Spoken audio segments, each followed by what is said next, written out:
8 new coaches in the 2019 NFL season, and there are the projected win totals from the folks in Vegas. High hopes for the Browns and for the Packers, both at 9.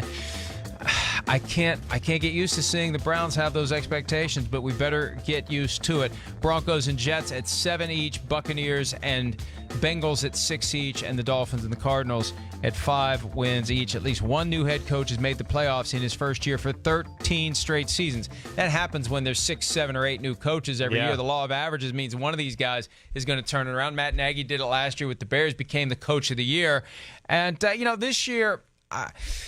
Freddie Kitchens, the Browns coach, recently said, they've gotten better on paper, but, we hear that all the time. Well, but you still have to go out and do it. And there's a lot of pressure on him this year. I'd say a lot of pressure on Matt LaFleur as well in Green Bay. Yeah. When you look at those win totals projected on the right side of 500, if they fail... Hey, it's not because of the talent, it's because of the coach, Chris. No, I know. There's going to be a lot of pressure on both those guys. Certainly Matt LaFleur, we knew that was going to be the case for him anyways. When you have Aaron Rodgers as your quarterback and the Green Bay Packers, who they are, a storied franchise, there's a bullseye on you per se. But, I do look at the Browns with the win total of 9, the Packers with the win total of 9, and go, ooh, hey, I certainly can see both of those teams winning 10 football games. The Packers, again, with Mike Pettin on defense, Matt LaFleur, Nathaniel Hackett is offensive coordinator there on the offensive side of the ball. I think the offense will be schematically more creative and better than it has been in years past. And I think the Packers made some right moves on the defensive side of the ball to improve that as well. And I think that was already trending in the right direction with some of the young talent they got last year and the year before in the draft. And Mike Pettin's been really good. Other team that jumps out to me, Mike, just if I had to pick, like out of the list we just showed there of the teams, the Bucs would be one team I would look at to just go, watch out. There's some things there that I like. There's talent on the D-line. The O-line's pretty damn good. Peyton Barber's a pretty good running back. I think Jameis Winston will really benefit from Bruce Arians. They still got Mike Evans and O.J. Howard and Chris Godwin at wide receiver. So they have some things as far as, common formulas that you look at for a team to make a run. They have some of them, and I would say I'd keep my eye on the Bucs and Bruce Arians.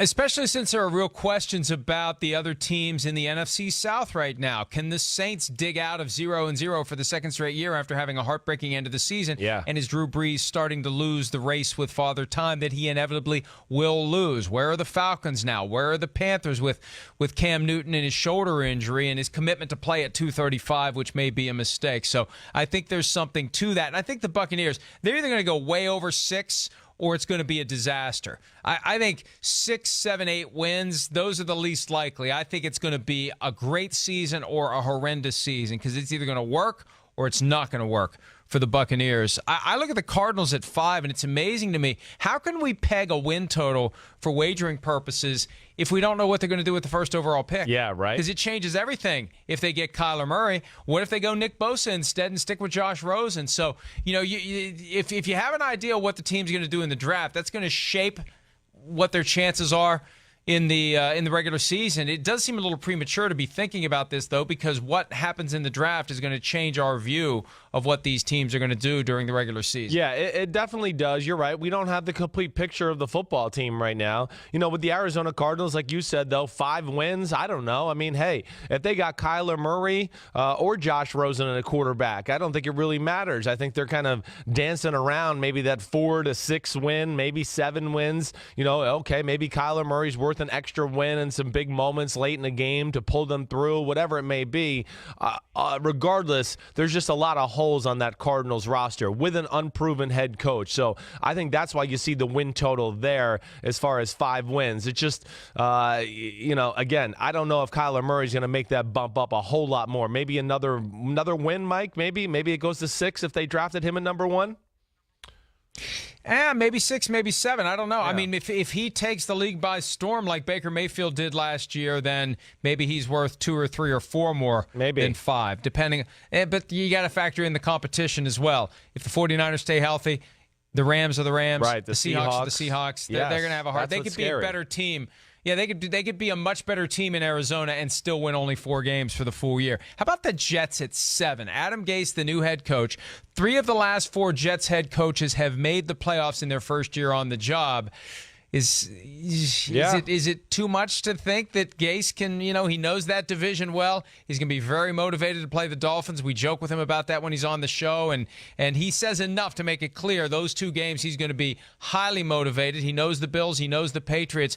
Could the Jets climb the mountain and get to the postseason? After the Bucs for the team that I would say watch out for, the Jets would be my next pick there. I mean, the way Sam Darnold ended the year, certainly. Again, I think there's things on the roster, guys like Quincy Enunwa and Robbie Anderson that are kind of under the radar, really good football players from maybe the mainstream media. But then you add Le'Veon Bell and Jamison Crowder, a really awesome slot receiver, to the mix there. I go, whoa, that offense and Adam Gase now, running the show there, that's interesting. And Greg Williams on the defensive side of the ball. Certainly the Jets defense, it does have some talent. They're missing one thing on that Jets defense where you just go, if they had this, I'd go, watch out. They don't have an elite pass rusher. Other than that, they got everything else. They got defensive tackles. They got good middle linebacker play now, with C.J. Mosley. The secondary's good. They got young talent. Jermaine Johnson's there. Jamal Adams, I'd say, is the best safety in football. The Jets would certainly be a team I'd say watch out for to be in that wild card discussion this year. Jets at 7 wins and the Broncos at 7 wins in that division that has the Chiefs and the Chargers, and if the Raiders are better, and Joe Flacco's the quarterback. Right. I don't get this one. I'm not saying it's going to be a horrible year for the Broncos, but they're going to be hard-pressed to get north of 7 wins, Chris. I hear you, Mike. When I first saw 7 wins, I went, oh, okay, and then I kind of thought about it, and the same thing you're talking about. I mean, the Chargers and Chiefs, they're set up. I just can't imagine them falling off the cliff very much as far as where they were last year. The Oakland Raiders are going to be a desperate football team this year. John Gruden's going to want to, put his best foot forward to kind of get things going in the right direction for that organization. So they're in a tough spot with a lot of different questions there. But offensive line play is going to be improved. I do like Joe Flacco, and that defense still has got some talented football players on it to where, hey, I understand it. 7 wins, I think it's fair. I would say it was probably 6 or 7 is probably where I would have pegged them at. And, one we haven't talked about specifically, the Dolphins at 5.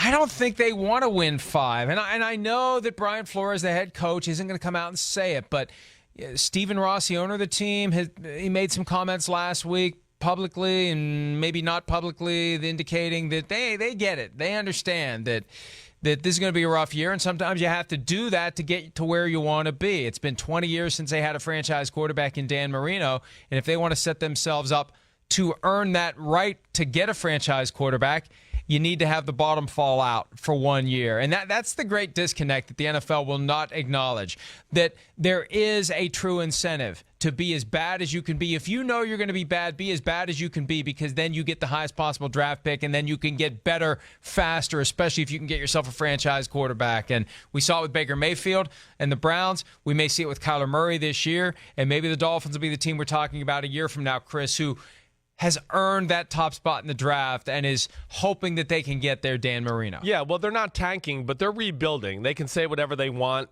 I mean, I do believe rebuilding implies that they've ever been any. What are they rebuilding? They're not. They're just building. Well, yeah. I know they went to the playoffs a couple of years ago, but it seems like it was 20 years ago. No, I know it seems like it was 20 years ago, but it was 2 years ago. They went to the playoffs, or So or it was 3 years ago, I believe. I think we're wrong. I think we're a year off there. But regardless, it was 2016. Yeah, it was 2016. So, but regardless, yeah, I mean, I hear you, but it's a total rehaul of the organization. Let's say that, and I think everything you need to know about them and what they're doing, first of all, getting Ryan Fitzpatrick a quarterback, right? Get a steady veteran presence in there. He's the starter. We'll see what we do with the draft or whatever else. But the biggest thing I look at is Ryan Tannehill and Robert Quinn being traded, with them paying part of the money to acquire the assets. Assets is the key word for me for the Miami Dolphins, because they're looking for those assets to make future moves. So they're getting guys out the door, paying a little money if they got to, But regardless, they're going to get some draft picks back because they want to make some moves and probably be aggressive here, maybe this year, but certainly next year in the offseason. Hi, I'm Mike Tirico, and thanks for watching. Make sure to hit subscribe for the latest news and highlights from NBC Sports.